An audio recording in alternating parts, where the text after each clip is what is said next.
Hello viewers, welcome to our channel. నేను మీ చరణ్ పరిమి. ఆదిమూలం case ఏదైతే ఉందో ఇప్పుడు ఆ కేసులో కొన్ని ట్విస్టులు వచ్చాయి.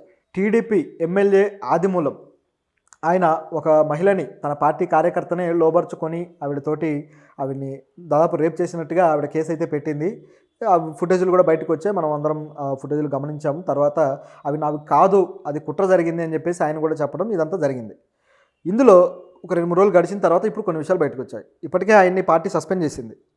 కానీ ఎమ్మెల్యే పదవిలో ఉన్నాడు. మరి ఆ పదవిని ఎప్పుడు రాజీనామా చేస్తాడు అన్నట్లుగా అందరూ వెయిట్ చేస్తూ ఉన్నారు. ఆయన రాజీనామా చేయాలి అని చెప్పేసి ఆ మహిళ డిమాండ్ చేస్తుంది. దాంతోపాటు ఇటువంటి వ్యక్తులు ఆ పదవులకు అర్హులు కాదు అని చెప్పేసి ప్రజలు అంటున్నారు. కానీ ఆయన నియోజకవర్గం నుంచి అయితే అటువంటి వ్యతిరేకత ఏది రాలేదు.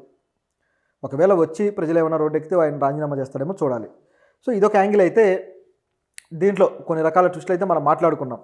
ఆ భర్తే భార్యకి కెమెరా ఇచ్చి మళ్ళీ అతనితో స్పెండ్ చేయమని పంపించడం అనేది కొద్దిగా ఆశ్చర్యకరంగా అనిపించింది. దాంతోపాటు ఆయన 3 సార్లు రూములు మారడం ఆ హోటల్లో, ఇవన్నీ కూడా కొన్ని రకాల కాంట్రవర్సీస్ కారణమయ్యాయి. ఎందుకు మారారు ఏంటి అనే డౌట్లు అయితే వచ్చాయి. ఇదొక ఎత్తు అయితే ఆయన సడన్గా మొన్న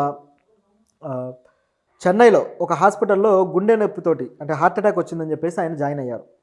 ఆయనకి గతంలోనే హార్ట్ అటాక్ వచ్చి ఆయనకు సర్జరీ కూడా జరిగింది. సర్జరీ తర్వాత ఆయన అల్లుడు కెనడీ అని చెప్పేసి ఆయన ఆదిమూలంతో పాటే ఉన్నారనమాట చాలా కాలంగా ఆయనకు బాగోగులు చూసుకుంటూ. ఈ క్రమంలో ఆ అల్లుడు కూడా మా మామయ్య లాంటి వాడు కాదు, ఆయన చాలా నిజాయితీగా ఉంటాడు, అది ఇదని చెప్పాడు. కానీ ఈ మహిళతో జరిగిన సంఘటన క్లియర్గా తెలుస్తూనే ఉంది. సరే, వాళ్ళు చెప్పేది ఏదో చెప్పారనుకుంటే ఈ హార్ట్ అటాక్ మళ్ళీ వచ్చింది అని చెప్పేసి ఆయన చెన్నైలో ఒక హాస్పిటల్లో జాయిన్ అయ్యాడు. సో ఏం జరుగుతుంది అనేది ఇప్పుడు డౌట్ వచ్చింది. ఎందుకంటే పోలీసులు అయితే ఆ కేసు నమోదు చేశారు. ప్రభుత్వం కూడా టీడీపీనే ఉంది, ఆయన సస్పెండ్ చేసింది అంటే దీన్ని సీరియస్గా తీసుకొని సస్పెండ్ చేసింది. సో ఆయన అరెస్ట్కి అనేది ఒక అవకాశం ఇక్కడ. అయితే వీళ్ళు కుట్ర కోణం అంటున్న దాంట్లో కూడా కొన్ని ఆశ్చర్యకరమైన విషయాలు ఉన్నాయి. ఎందుకంటే ఆయన ఎలక్షన్స్కు కొద్ది కాలం ముందు మాత్రమే ఈ పార్టీలోకి రావడం జరిగింది. వచ్చిన తర్వాత ఆయన టికెట్ సంపాదించుకొని గెలిచారు. అయితే ఇక్కడ ఈయనకు పోటీగా ఉన్న వ్యక్తికి టికెట్ ఇవ్వాల్సి ఉండి ఈయన వచ్చిన తర్వాత ఆదిమూలంకి టికెట్ ఇచ్చారు. సో దాంతో ఇక్కడ ఏదో జరిగిందనే డౌట్ అయితే వచ్చింది. దీంతోపాటు వైఎస్ఆర్సీపీ దీన్ని ప్లాన్ చేసింది అని చెప్పేసి ఆ టీడీపీ నుంచి శ్రేణులు ఆరోపిస్తున్నాయి. వాళ్ళు ప్లాన్ చేస్తే చేశారు, కానీ ఈయన బుక్ అయ్యాడు కదా, ఈయన చేసింది తప్పే కదా. సో ఎవరు ప్లాన్ చేశారని కాదు, వాళ్ళు చేసింది తప్ప కాదనేది ఇక్కడ పాయింట్.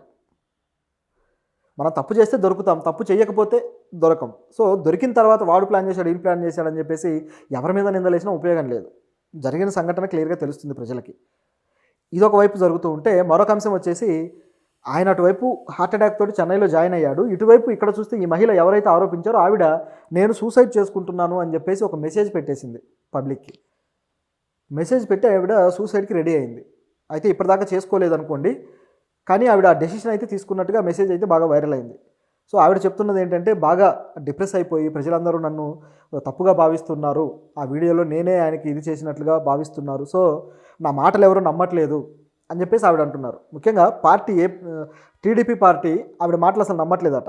ఎందుకంటే ఆవిడ తన ఇష్టంతో ఆయనతో కలిసినట్టుగా ఆ వీడియోలో కనిపించడం కావచ్చు, అదేవిధంగా వాళ్ళకు ముందు నుంచి అనుబంధం ఉన్నట్టుగా పార్టీ శ్రేణుల నుంచి వాళ్ళు కొంత గ్రహించి కాముగా ఉన్నారనేది వార్త. కానీ ఆవిడ పరిస్థితి ఏంటంటే ముందే లోకేష్కి కొన్ని వీడియోలు పంపించడము, అలాగే పార్టీ కార్యాలయానికి తెలియజేయడము మంగళగిరిలో, ఈ విధంగా చేస్తే లోకేష్ ఏమాత్రం స్పందించలేదని ఆవిడ అన్నారు. ఓవరాల్గా చూసుకుంటే పార్టీ ఈవిడ వైపు ఏమాత్రం మద్దతుగా నిలబడలేదు. ఎందుకంటే ఆవిడ చిన్న స్థాయి నాయకురాలు అవ్వడము, ఇప్పుడు ఆవిడకు మద్దతుగా నిలబడితే పార్టీ తప్పు చేసిందని ఒప్పుకున్నట్టు అవుతుంది. ఇటువంటి నాయకుడికి మనం అవకాశం ఇచ్చి మన నాయకుడిగా ప్రకటించుకున్నాము అని చెప్పి ఒప్పుకున్నట్టు అయిపోతుంది. సో ఈ భయంతో ఈ పార్టీ టీడీపీ అనేది ఈవిడికి మద్దతు ఇవ్వకుండా సైలెంట్ అయిపోయింది. ఒకవేళ మద్దతుగా ఇస్తే ఇక వైసీపీ నిజంగానే చూసారా అని చెప్పేసి అటువంటి వ్యక్తికి వీళ్ళు అధికారం ఇచ్చారు, చివరికి తప్పు తెలుసుకున్నాక అతన్ని పక్కన పెట్టారు అని చెప్పి వాదన చేయడం మొదలెడతారు. కామెంట్లు చేస్తే చివరికి వీళ్ళు కార్నర్ అయిపోతారు. ఇన్ని రోజులు వైసీపీకి ఇలాంటి పిలక ఎప్పుడు దొరుకుతుందా అని చూస్తూ ఉన్నారు. ఇప్పటిదాకా వైసీపీ నాయకులు మాత్రం బుక్ అవుతూ వచ్చారు. అనంతబాబు కావచ్చు, లేకపోతే దువ్వాడ కావచ్చు, లేకపోతే విజయసాయిరెడ్డి కావచ్చు, ఇటువంటి వాళ్ళంతా. అటువంటిది సడన్గా టీడీపీ నుంచి ఒక నాయకుడు దొరికేసరికి టీడీపీకి దీన్ని గొంతులో పచ్చివెలక్కాయ పడ్డట్టు అయింది. దాన్ని ఏ విధంగా తిప్పుకోవాలో తెలియలేదు. చివరికి ఈ మహిళ విషయంలో సపోర్ట్ చేయకుండా ఉంటే ఇది సమస్య పోతుందని వాళ్ళ ఎత్తుగడ. అలాగే అటువైపు చూస్తే ఆ చెన్నై హాస్పిటల్లో చేరిన ఆదిమూలం పోలీసులు ఏ క్షణానైనా అరెస్ట్ చేస్తారేమో అన్న భయంతో ఆయన హాస్పిటల్లో పడినాడు. అయితే నిజంగా ఆయన హార్ట్ అటాక్ అంత తీవ్రమైందా లేదా అనే వివరాలు అయితే లేవు, కానీ చాలా వరకు రాజకీయాల్లో జరిగేది ఏంటంటే ఒక సమస్య వచ్చింది అంటే ఇమీడియట్గా హాస్పిటల్కి వెళ్ళి జాయిన్ అయ్యి నాకు షుగర్ పడిపోయింది, బీపీ పడిపోయింది, లేకపోతే హార్ట్ అటాక్ వచ్చింది, లేకపోతే మరొకటి వచ్చిందని చెప్పి చెప్తూ ఉంటారు. కొంతమందికి టెన్షన్లో నిజంగానే వస్తాయి. మరి ఈయనకి నిజంగా టెన్షన్లో వచ్చిందా లేకపోతే మరేమన్నా ఉందా అనేది చూడాలి.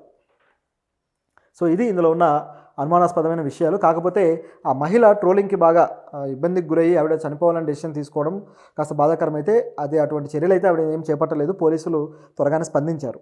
అయితే ఈ కేసులో మరిన్ని నిజాలు తేల్చి ఇది సమస్య పోతే బాగుంటుంది. ఎందుకంటే ఈ మహిళ ఇది ఇంత డిస్కషన్ అయ్యే కొద్దీ కూడా ఆ మహిళ పరువు బయటికి రావడం తప్ప మరొక ఉపయోగం అయితే లేదు. పైగా ఈ వరదలు కూడా ఒకవైపు వరదలు సాగుతూ ఉన్న టైంలో దీన్ని ముందుకు తీసుకొచ్చారన్న వాదన కూడా వచ్చింది. అంటే ఇది ముందు పెడితే ప్రజలు దృష్టి వైపు వెళ్తుంది, ప్రభుత్వం అక్కడ ఎలా యాక్టివ్గా పనిచేస్తుందో లేదో అనేది